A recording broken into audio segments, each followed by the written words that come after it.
নমস্কার বন্ধুরা, আমার সবুজ ছাদ বাগানে আপনাদের স্বাগত। আমি অসীম বলছি। তো বন্ধুরা, আজকে আপনাদের আমার সবুজ ছাদ বাগানের একটা পেয়ারা গাছ দেখাবো। যে পেয়ারা গাছটায় বেশ কিছু পেয়ারা হয়েছে। গাছটার বয়স এই 2 বছর হবে, 2-3 বছর, 2-2.5 বছর হবে, 3 বছর হয়নি। দেখুন, সেই পেয়ারা গাছের কাছে চলে এসেছি। এই হচ্ছে সেই পেয়ারা গাছ, 20 লিটার জলের ড্রামের মধ্যে বসানো।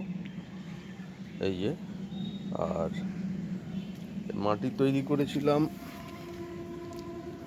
মাটি বালি আর তখন গোবর সার দিয়েছিলাম। মাটি বালি, গোবর সার আর কিছু বালিচালা পাথর। আমি মোটামুটি সব গাছেই মাটি তৈরি করার সময় কিছু বালিচালা পাথর বা কিছু লাল ইট ভাঙা মিশিয়ে দিই, যাতে ড্রেনেজ সিস্টেমটা খুব ভালো থাকে। আর সার ব্যবহার করি। ফল হলে, এই যে ফল হয়েছে, এরকম সাইজের ফল হলে তখন মিক্স সার দিই। হাড় গুঁড়ো, নিমখোল, সর্ষের খোল আর শিংকুচির মিক্স সার, এতেও দিয়েছি একবার।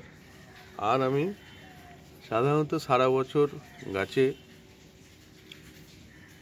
ওই সর্ষের খোল আর পেঁয়াজের খোল, অল্প সর্ষের খোল 5 লিটার জলের মধ্যে 1 মুঠো সর্ষের খোল, পেঁয়াজের খোসা আর পাকা কলার খোসা ভিজিয়ে রাখি। এইটাই আমি সারা বছর ব্যবহার করি।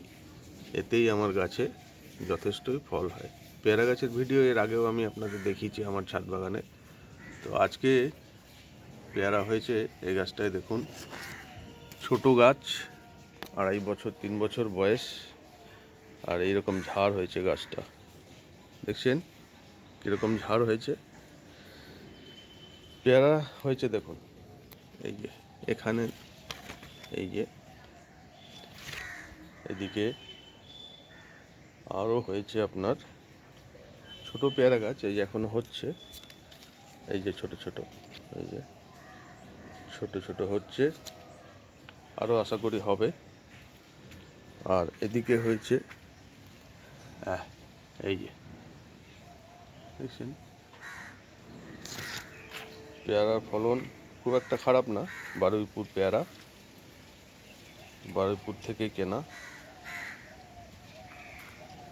এখানে দুটো বড় হয়েছে, এই দুটো আমি নেট দিয়ে ঢেকে রেখেছি। ফল একটু বড় হলেই, সে পেয়ারা হোক আম হোক, এরকম যদি প্লাস্টিক নেট দিয়ে, এটা আমার হাতেই বানানো মশারি একটা ছিল, সাদা নতুন মশারি ছিল, সেইটাকে আমি কেটে এরকম বানিয়ে নিয়েছি। এই খুলে দেখাই আপনাদের। পেয়ারা সাইজ খেতে খুব ভালো, এর আগেও হয়েছিল, খুব ভালো খেতে। এই যে আজকে এই দুটোকে পেড়ে নেওয়া হবে। দেখুন, দেখছেন একটু পিঁপড়ে ধরেছে, স্প্রে করে দিতে হবে। হ্যাঁ, সাইজ দেখুন পেয়ারার, দুটো বড় হয়েছে একসঙ্গে। এই যে এই দুটো বড় হয়েছে, আর এখানে তো হয়েই আছে, এগুলো আস্তে আস্তে সব বড় হবে। এক এক জায়গায় দুটো তিনটে করে হয়েছে, দেখছেন, দুটো তিনটে। তার পাশে এখানে একটা, এদিকে হয়েছে 4টে পেয়ারা একসঙ্গে।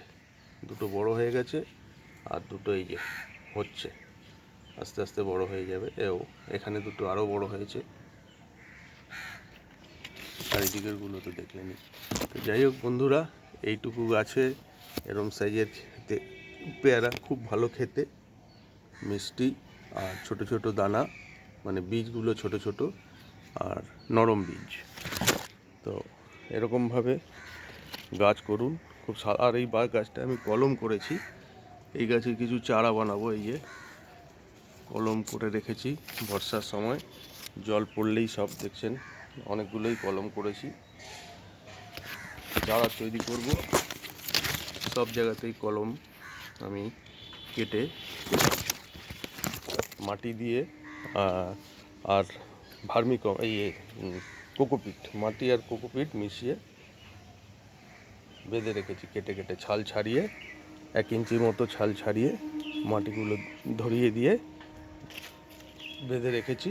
কিছুদিনের মধ্যেই এগুলো দিয়ে শিকড় বেরোবে, তখন এগুলো থেকে আমি চারা তৈরি করব। ও এখানে একটা পেয়ারা গিয়ে, তো সব নিয়ে গাছটা হচ্ছে এইরকম হয়েছে। আর পেয়ারা তো দেখলেন কীরকম সাইজের পেয়ারা হয়, এগুলো সব অনেক বড় হবে। সার একবার দিয়েছি, আরও একবার দেব, দিন 15 কি 20 দিন পরে আর একবার মিক্সার দিয়ে দেবো। আর তাছাড়া ওই বললাম সর্ষের খোল অল্প, কলার খোসা আর পেঁয়াজের খোসা ভেজানো জল, এইটা দিলেই যথেষ্ট। এটা দিলেই ফলন বেশি হয় গাছে। কিছুদিন আগে আমার মোসাম্বি গাছের ভিডিও দেখেছিলাম, সেইটা আবার একবার আপডেট দেবো। যখন মোসাম্বি হারভেস্ট করব, পুরোপুরি পেকে যাবে, তখন তারও সাইজ দেখবেন কীরকম হয় আর কীরকম রস হয়েছে। যাই হোক, পেয়ারা গাছ দেখাচ্ছি এখন, ওটা বাদ দিলাম, ওটার কথা পরে বলবো।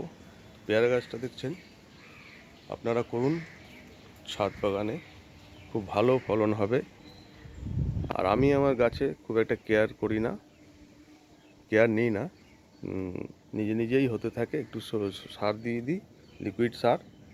আর যখন ফলন হয় গাছে, তখন ফুল থাকা সময় না, যখন এইরকম সাইজের সব ফলন হয়েছিল গাছটা, এই যে এই সাইজের, তখন দিয়েছিলাম মিক্স সার।